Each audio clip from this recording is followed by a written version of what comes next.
हाँ, hello everybody. तो चलिए बचे हुए लास्ट 20 क्वेश्चन हम लोग इस वीडियो में देख लेंगे। क्वेश्चन नंबर 81 देखते हैं। Consider the following statements regarding नारी शक्ति वंदन अधिनियम। ठीक है, इसमें क्या है, पहला स्टेटमेंट देखिए, provisions will come into effect from 18th Lok Sabha. ठीक है, ये देखिए थोड़ा फैक्चुअल चीज़ आ गया।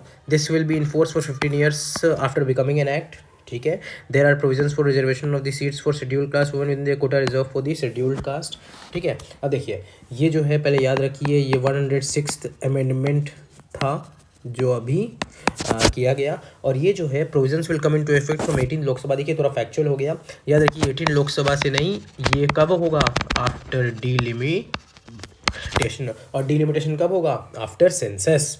तो इसका आंसर क्या होगा, 2 और 3। इसमें आर्टिकल 330 ये इंसर्ट किया गया है, क्यों, for insertion for reservation of seats to SC/ST in Lok Sabha. फिर आर्टिकल 332(8) इंसर्ट किया गया है for reservation for seats for women every state legislative assembly. अब इसमें याद रखिए, इसमें राज्यसभा और स्टेट के लेजिस्लेटिव काउंसिल में अभी रिजर्वेशन का प्रावधान नहीं रखा गया है। ठीक है, चलिए उसी तरह क्वेश्चन नंबर 82 देखते हैं, अबाउट एक्सरसाइज मित्र शक्ति। अब देखिए इसमें चेंजेस करने की संभावना कहाँ सबसे ज़्यादा है। तो पहला स्टेटमेंट पढ़ते हैं, this was a joint military exercise between India and Bangladesh. Factual, it commenced in Aundh Pune. Joint response during counter terrorism was goal of this operation and Indian air force was a part of this exercise. ये दोनों तो चलिए generally सही लग रहा है। जहाँ change करने की उम्मीद है वो है कंट्री। इसमें क्या होगा, ये होगा श्रीलंका, इसलिए इसका सीधा आंसर क्या होगा, 2, 3 और 4। औंध करके पुणे में जगह है, वहीं पे ये कमेंस किया गया था। अब रिसेंट कुछ एक्सरसाइजेज हुई थी, उनका नाम आप लोग जान लीजिए। पहला, एक युद्ध अभ्यास जो है वो इंडिया US के बीच हुआ है। ठीक है, ब्राइट स्टार जो है, ब्राइट स्टार वो इंडिया इजिप्ट के बीच हुआ है। ठीक है, फिर डेजर्ट साइक्लोन जो है वो भी इंडिया इजिप्ट के ऊपर हुआ है। और एक इंद्र एक्सरसाइज, इंद्र है वो इंडिया रशिया के बीच हुआ है। उसी तरह एक त्रिशूल जो है, it was a tri service exercise led by Indian navy, त्रिशूल। ठीक है, चलिए इसी के साथ आगे बढ़ते हैं, नेक्स्ट क्वेश्चन देखते हैं हमें, रिट ऑफ प्रोहिबिशन। अगर आप आर्टिकल 32 देखें तो उसमें रिट्स के बारे में मेंशन किया गया है। कौन कौन से रिट्स हैं, habeas corpus, mandamus, certiorari, prohibition, ठीक है, और क्यो वारंटो। तो ये चीज़ सारा दिया हुआ है आर्टिकल 32 में। इसका प्रोहिबिशन का क्या होता है, lower court prohibiting continuation of proceedings in a, हाँ, तो प्रोसीडिंग्स इन अ केस है। मैंडेमस का मतलब क्या होता है, मैंडेमस इज वी कमांड। ठीक है, हेबस कॉर्पस जो है to have the body of. ठीक है, सर्टियोरारी जो होता है टू सर्टिफाई, और क्यो वारंटो होता है बाई, क्यो वारंटो बाई व्हाट अथॉरिटी। ठीक है, तो और आर्टिकल 32 जो है इसको हार्ट एंड सोल बोला गया है ऑफ द कॉन्स्टिट्यूशन। चलिए नेक्स्ट क्वेश्चन नंबर 84 देखते हैं। ये बेसिक फैक्ट आपका लक्ष्मीकांत में दिया हुआ है, एक बार उसको भी देख लीजिएगा। ठीक है, अब देखिए इसमें वापस से शेड्यूल्ड ट्राइब शेड्यूल एरिया के बारे में पूछा गया है। क्या 2025 में कुछ शेड्यूल एरिया के ऊपर क्वेश्चन आया था, बिल्कुल आया था। देखिए कैसे रिप्रेशन हुआ है, it is the governor of the state who recognizes and declares any community of the state as a scheduled tribe. Changes कहाँ है उम्मीद करने की, प्रेसिडेंट करता है, गवर्नर नहीं करता है। पहला आपका ऐसे ही गलत हो गया। Next, a community declared as scheduled tribe in a state need not be so in other state. बिल्कुल हो सकता है, मान लीजिए XYZ कम्युनिटी हमारे यहाँ शेड्यूल ट्राइब है, तो ज़रूरी थोड़ी है कि वो हर जगह शेड्यूल ट्राइब हो, वहाँ पे कहीं और नहीं हो। इसलिए सेकंड स्टेटमेंट बिल्कुल करेक्ट है। और याद रखिए, कोई एरिया जो अगर शेड्यूल एरिया डिक्लेयर हो जाता है तो वहाँ पे स्टेट का एग्जीक्यूटिव पावर खत्म नहीं होता है। यही क्वेश्चन पूछा गया था UPSC 2025 में, और ये चीज़ आप लोग बिल्कुल याद रखिएगा। सॉरी, चलिए next, with reference to the union budget, consider the following statements. Union finance minister on the behalf of prime minister lays the annual financial statement on both the houses of parliament. बिल्कुल correct है। At the union level, no demand for grant can be made except on the recommendation of the president of India. बिल्कुल correct है, दोनों both the statements correct है। ठीक है, ये बिल्कुल आर्टिकल 113 में इस चीज़ को आउटलाइन किया गया है। ठीक है, तो ये चीज़ याद रखिएगा, लक्ष्मीकांत में डायरेक्ट मेंशन्ड है। क्वेश्चन नंबर 86 थोड़ा फैक्चुअल था, उस समय न्यूज़ में भी था, इसलिए इसके बारे में पूछा गया है। दो बुक का नाम दिया गया है, इंडिया वे और द वाई भारत मैटर्स। तो ये एस जयशंकर जो हमारे मिनिस्ट्री ऑफ एक्सटर्नल अफेयर्स हैं, उन्होंने बुक लिखा है। ये शशि थरूर जी है, उनके बुक का भी नाम आप लोग याद रख लीजिए। पहला वाई आई एम हिंदू, दूसरा पैक्स इंडिका, ये आप लोग याद रखिएगा। चलिए नेक्स्ट क्वेश्चन नंबर 87, क्या कुछ यहाँ पे नेटो के बारे में लिखा है? क्या 2025 में नेटो के मेंबर्स के ऊपर क्वेश्चन आया था? ठीक है, तो देखिए, देख रहे हैं कैसे इनडायरेक्टली चीज़ें कैसे रिपीट हो रही हैं। ठीक है, चलिए इसमें देखते हैं। पहला, अर्जेंटीना वर्स्ट इकोनॉमिक क्राइसिस, बिल्कुल यहाँ पे आया था। सूडान, अगर आप सूडान देखें तो कुछ क्वेश्चन इससे भी रिलेटेड आया था। यहाँ पे क्राइसिस हमेशा रहती ही है, इसलिए इसका आंसर होगा ओनली टू। टर्की का ये रिसाइडेड इट्स मेंबरशिप क्यों होगा? क्योंकि अभी किसी भी कंट्रीज़ ने रिसाइड मेंबरशिप नहीं किया है, कंट्रीज़ जुड़े हैं इसमें। 31st मेंबर कौन बना? फिनलैंड। 30th मेंबर कौन बना? स्वीडन। और सॉरी 32nd मेंबर कौन बना? स्वीडन। और 30th मेंबर कौन बना इसका? North Macedonia. टोटल कितने मेंबर्स हैं नेटो के? 32 मेंबर्स। ठीक है, इतना याद रखिए। इसी के साथ हम लोग आगे बढ़ते हैं। चलिए नेक्स्ट देखिए क्या है। सुमेद पाइपलाइन के ऊपर क्वेश्चन पूछा है। Sumed, Suez Mediterranean pipeline which runs through Egypt. ठीक है, तो इसका आंसर अगर है तो बोथ स्टेटमेंट 1 और 2 है, लेकिन अब इसमें देखते हैं। It is strategic route for Persian Gulf oil and natural gas shipments to Europe. दूसरा, Sumed pipeline connects the Red Sea with Mediterranean Sea. अगर आप देखें तो स्टेटमेंट 1 को स्टेटमेंट 2 इन्फोर्स कर रहा है, ये रन करता है थ्रू इजिप्ट और ये कनेक्ट करता है। चलिए नेक्स्ट क्वेश्चन नंबर 89 देखिए। रेड सी के बारे में क्वेश्चन पूछा गया है। क्या है? Red Sea receives very little precipitation in any form and no water enters the Red Sea from rivers. मैंने क्या किया था, स्टेटमेंट को गलत मान लिया था कि कैसे होगा, लेकिन ये स्टेटमेंट यूपीएससी ने बिल्कुल करेक्ट दिया है। इसका आंसर होगा बोथ 1 and 2। अब 2-3 चीज़ आप लोग याद रख लीजिए। क्या कि यहाँ पे less than 250 millimetre rain annually होती है। ठीक है, और इसलिए सराउंडिंग यहाँ पे क्या डेजर्ट क्लाइमेट है। ठीक है, साथ ही साथ एक और चीज़ याद रखिए, ये exchange water only with Mediterranean Sea और इंडियन ओशन करता है। Mediterranean Sea and Indian Ocean. ठीक है, और रेड सी के सराउंडिंग कंट्रीज़ जो हैं वो एक बार आप लोग देख लीजिएगा। जिबूटी, इजिप्ट, सूडान, सऊदी अरब और इरिट्रिया और येमेन। डेसी करके मैंने याद किया था, ऐसे आप लोग भी याद रख लीजिए, इससे आपका मैपिंग का अगर क्वेश्चन आ जाए तो वो गलत नहीं होगा। चलिए नेक्स्ट देखिए।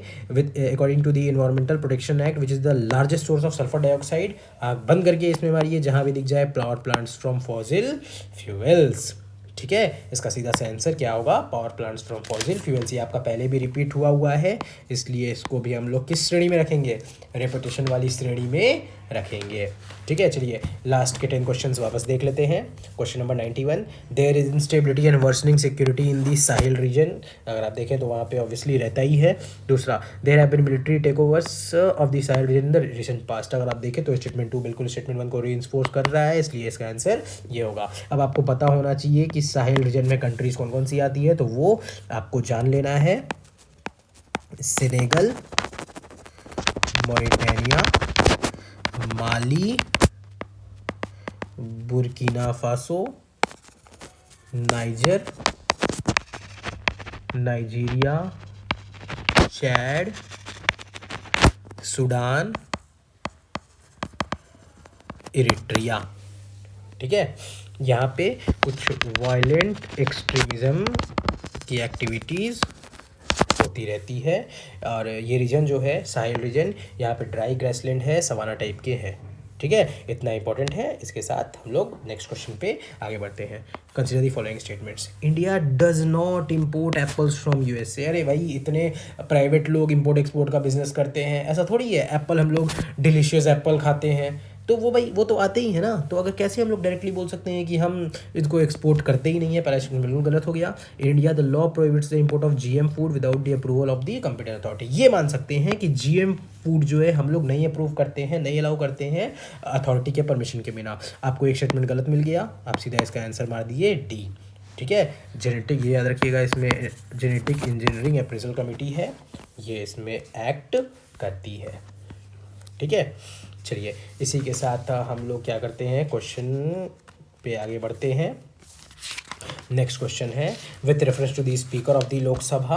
अगर आप देखें तो 2025 में भी स्पीकर के ऊपर एक क्वेश्चन पूछा था, उसी तरह यहाँ पे भी क्वेश्चन पूछ दिया। उसमें पूछा था कि तुरंत स्पीकर जो है इलेक्शन के बाद तुरंत हटाया नहीं जाता, वो सब का चीज़ पूछा था। यहाँ भी आप लोग देख लेते हैं। With reference to the speaker of the Lok Sabha, while any resolution for the removal of the speaker is under consideration. पहला, ही और शी शैल नॉट प्रिसाइड। ठीक है, she shall not have the right to speak, he or she shall not be entitled to vote on the resolution in the first instance। याद रखिए, he और she shall not preside केवल ये होगा, he will have the right to speak, और first instance में वो कर सकता है, ना कि कास्टिंग वोट में। वो कास्टिंग वोट नहीं करेगा, वो फर्स्ट इंस्टेंस में वोट करेगा, इसलिए इसका आंसर होगा ए ओनली। नेक्स्ट क्वेश्चन देखते हैं। With reference to the Indian parliament consider the following statements. Bill pending in the Lok Sabha lapses on it dissolution. Bill pass with the Lok Sabha and pending in Rajya Sabha lapses on it dissolution. A bill in regard to which president notified his intention to summon the joint sitting lapses. अगर आपने पढ़ा है कि कौन सा bill lapse करता है, लक्ष्मीकांत में डायरेक्ट दिया हुआ है कि बिल अगर पेंडिंग इन लोकसभा है तो वो लैप्स कर जाएगा, बिल अगर लोकसभा से पास हो गया है लेकिन राज्यसभा में पेंडिंग है तो वो लैप्स कर जाएगा, बिल अगर राज्यसभा से पास हुआ है और लोकसभा में पास नहीं हुआ है तो वो लैप्स नहीं करेगा, बिल अगर प्रेसिडेंट ने जॉइंट सिटिंग के लिए कर दिया है तो वो लैप्स नहीं करेगा। इसलिए इसका आंसर है 1 and 2 ओनली। ये चीज़ें आपको लक्ष्मीकांत में दी हुई है, इसको अच्छे से एक बार आप लोग रिवाइज कर लीजिएगा। Next, with reference to the parliament of India consider the following statements. Prorogation of the House by the President does not require advice of Council of Ministers. Prorogation of House is generally done after the House is adjourned signed in, but there is no bar on the President prorogating the House which is in session.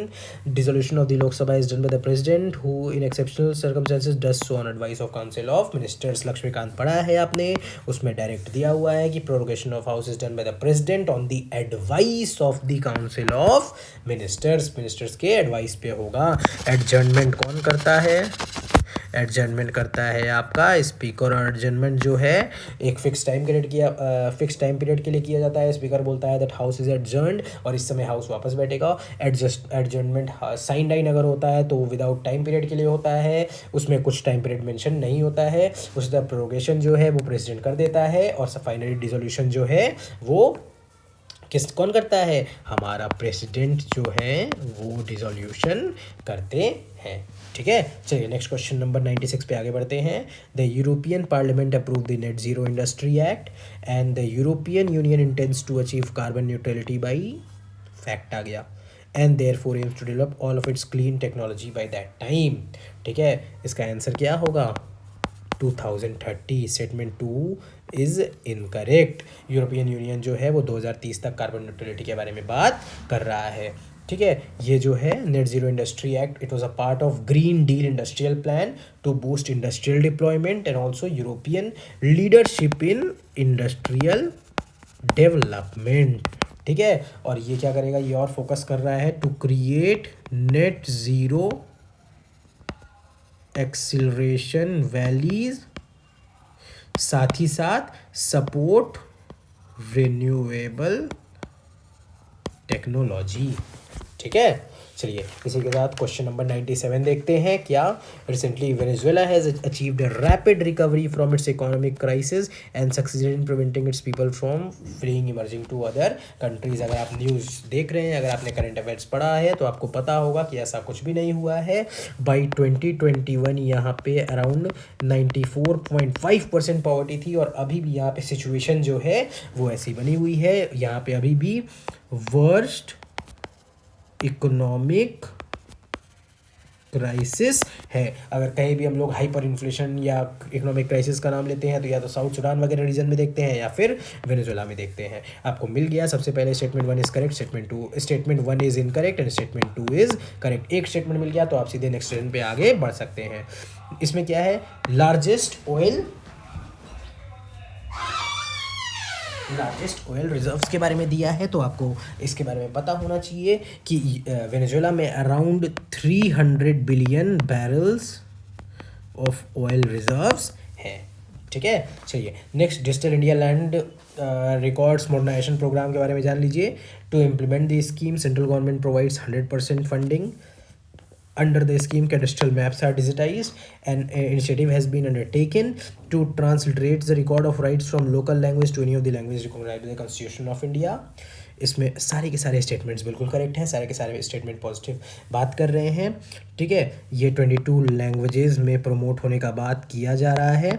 साथ ही साथ इसमें innovative initiatives लिया गया है, क्या क्या, जैसे एक भू आधार हो गया, साथ ही साथ भूमि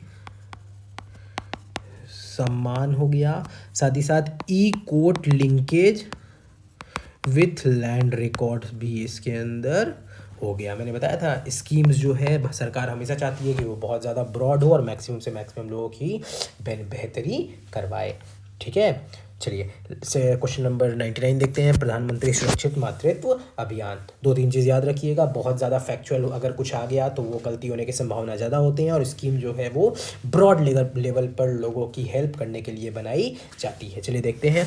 the scheme guarantees a minimum package of antenatal care services to women in their second and third semesters of pregnancy and 6 months post delivery health care in any government health facilities. देखिए कितना fact है। Under the scheme private sector health care providers of certain specialities can volunteer to provide at nearby government health facilities. क्या probability की बात कर रहा है? Can, बिल्कुल हो सकता है। पहला गलत स्टेटमेंट हो गया, 2 ओनली। देख रहे हैं कैसे प्रोबेबिलिटी है। तो यहाँ पे भाई चांसेस तो है कि अगर मान लीजिए मैं प्राइवेट बड़ा हॉस्पिटल है, मेरा मन में है कि मैं हेल्प करूँ, तो मैं ऑब्वियसली कर ही सकता हूँ। ऐसा थोड़ी है कि मुझे कोई मना कर देगा। लेकिन यहाँ पे ये जो है ये 6 months वगैरह है। इसमें देखिए इसमें क्या है, ये स्कीम जो है हाँ, इसको ministry of health and family welfare द्वारा लॉन्च किया गया था to provide assured comprehensive and quality antenatal care on the 9th of every month, ठीक है। इसका फोकस है reduce maternal and neonatal mortality, ठीक है, और साथ ही साथ स्पेशल फोकस है on adolescent and early pregnancies. However it is a systematic approach for engagement with the private sector. तो ये कुछ इसके फीचर्स है, इसको आप एक बार देख लीजिएगा। 2 चीज़ हमेशा याद रखिएगा, एक तो स्कीम ब्रॉड होनी चाहिए, दूसरी अगर क्वेश्चन में बहुत ज़्यादा फैक्ट दिया है तो उसके चांसेस गलत होने के बढ़ जाते हैं। लास्ट क्वेश्चन देखते हैं इस पेपर का, विद रेफरेंस टू प्रधानमंत्री श्रम योगी मानधन। उसी तरह फोकस करिए, क्या फैक्ट और ब्रॉड। पहला 21 to 40 ईयर्स, पहले ही दिमाग में आ गया, ठीक है। ये 21 to 40 ईयर्स नहीं है, ये 18 to 40 ईयर्स है। 1 हो गया, 1 एलिमिनेट हो गया। नेक्स्ट इसमें क्या है, age specific contribution shall be made by the beneficiaries. Obviously अब सीधी सी बात है, कोई 20 साल का है वो थोड़ा मान लीजिए कम प्रीमियम देगा, कोई 40 साल का है वो ज़्यादा देगा, ठीक है। Each subscriber shall receive a monthly pension of 3000 per month after attaining the age of 60 years. अब आप बोलेंगे कि यहाँ भी फैक्चुअल दिया है, लेकिन ये तो प्रीमियम के बारे में बात हो रही है ना, चेंजेस कहाँ है ज़्यादा, ठीक है। इसका आंसर होगा 2 and 3 ओनली। अब देखिए इसमें जो चीज़ें हमें याद रखने की है वो क्या है, इसको लॉन्च किया है ministry of labour and employment. दूसरा, it is a pension scheme for workers in the unorganised sector, ठीक है। साथ ही साथ ये एक सेंट्रल सेक्टर स्कीम है। टारगेट रेंज 18 से 40 ईयर है, with monthly income up to ₹15,000, ठीक है। और इसका प्रीमियम रेंज जो है वो कितना है, 55 से लेकर 200 रुपये तक। और जब डिमाइज़ होगा, यानी कोई सब्सक्राइबर है अगर उसको डिमाइज़ हो जाता है तो उसके स्पाउस को 50% ऑफ दी पेंशन मिल जाएगा, amount as the family pension, ठीक है। इसके बारे में इतना ही जानना है। तो होप आपको ये क्वेश्चन समझ में आए होंगे, आपको एक्स्ट्रा इन्फॉर्मेशन जो है वो आपने नोट डाउन कर लिए होंगे। अब देखिएगा आपको समझ में आएगा कि इसी तरह से क्वेश्चन देखिए रिपीट होते हैं। किसी चीज़ को कितना कॉम्प्रिहेंसिवली हम लोग पढ़ लेते हैं, वही डिसाइड हमारा करेगा कि हम एग्ज़ाम के लिए कितना रेडी हैं, ठीक है। तो चलिए 2024 का पेपर हमने ख़त्म कर लिया है। अब अगले वीडियो में हम और दूसरा पेपर देखेंगे। तब तक के लिए पढ़ते रहिए, ऐसे ही रिवाइज करते रहिए, जितने एक्स्ट्रा इन्फॉर्मेशन दिए हैं उसको अच्छे से समझते रहिए, पेपर सॉल्व करते रहिए। हम लोग मिलेंगे अगले वीडियो में, ठीक है। चलिए तब तक के लिए अच्छे से पढ़ते रहिए। All the best, bye bye.